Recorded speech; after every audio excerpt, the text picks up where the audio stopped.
نام سے قرآن مجید میں 4 کتابوں کا ذکر ہے جو اللہ تعالیٰ نے نازل کی، تورا، زبور، انجیل اور قرآن۔ تورا نازل کی گئی تھی موسیٰ علیہ السلام پر، زبور نازل کی گئی تھی داؤد علیہ السلام پہ، انجیل نازل کی گئی تھی عیسیٰ علیہ السلام پہ، اور قرآن جو آخری کتاب ہے نازل کی گئی تھی آخری پیغمبر محمد صلی اللہ علیہ وسلم پہ۔ آپ کا سوال ہے کہ صرف قرآن سارے انسانوں کے لیے، باقی کتاب نہیں ہے؟ ابھی یہ 4 کتابوں کا قرآن مجید میں ذکر ہے، لیکن قرآن مجید میں یہ بھی کہا گیا ہے کہ ہر دور میں ایک کتاب ہے۔ مثال کے طور پہ صحف ابراہیم وہ بھی کتاب ہے۔ تو اللہ تعالیٰ نے کئی کتابیں نازل کی ہے، صرف نام سے 4 کا ذکر ہے، اس کے علاوہ اور کتابیں ہیں۔ کوئی مجھے ہندو پوچھتا ہے کہ آپ کہہ سکتے ہیں کیا وید اللہ کی کتاب ہے؟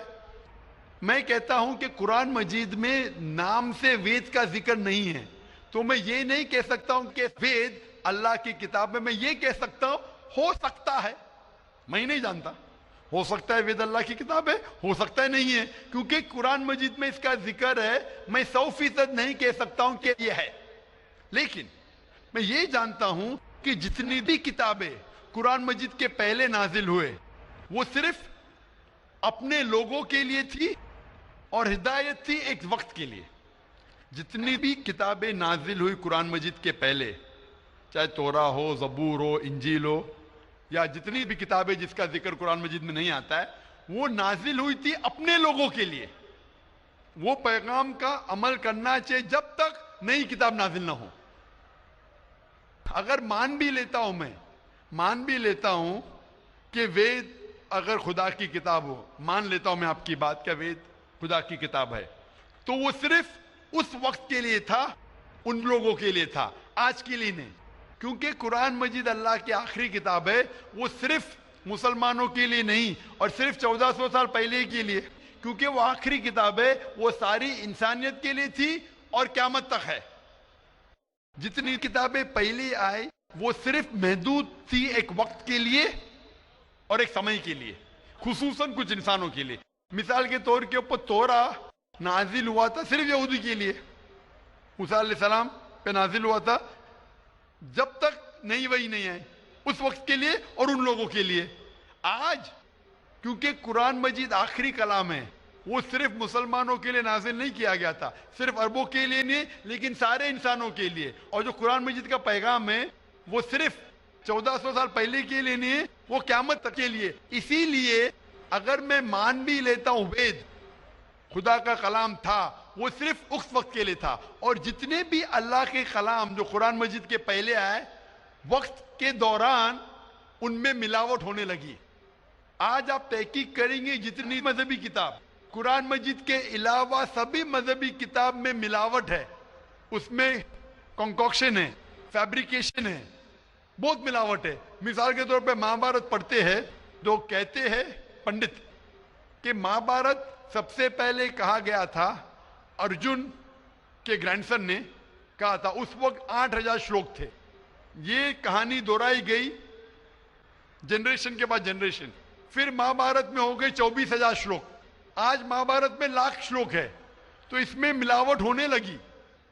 آج آپ دیکھیں گے مہابھارت ٹیلی ویژن پر، اس کے اندر بیک گراؤنڈ میں ماروتی کار بھی جا رہی ہے، یہ اور ایک ملاوٹ ہے، ماروتی کار مہابھارت میں۔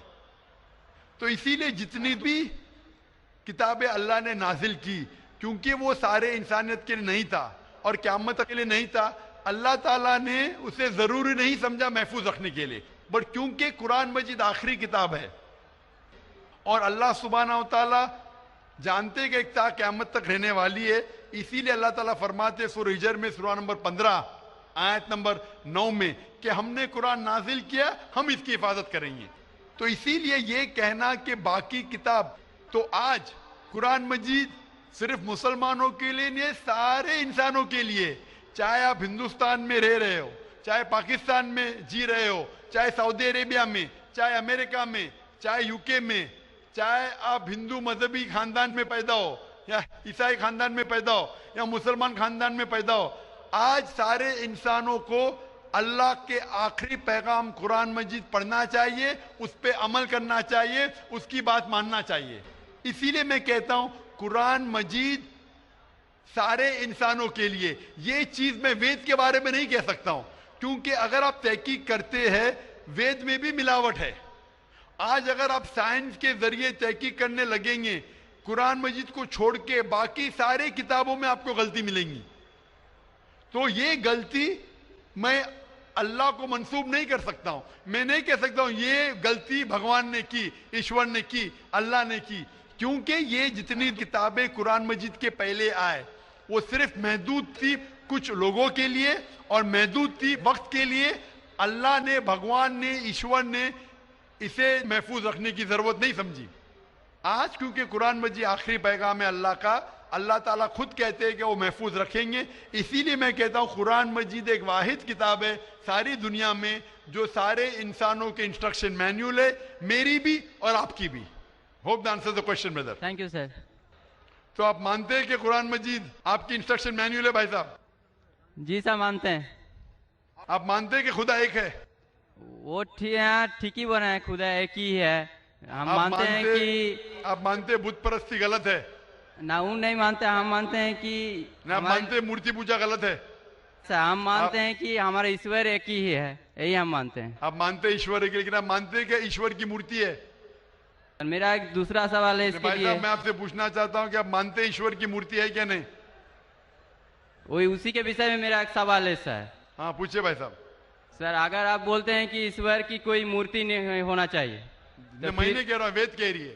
ہاں وید کہہ رہی ہے ناتت سے پرتیما استی, تو اس سر میرا ایشور کا کوئی عکس نہیں.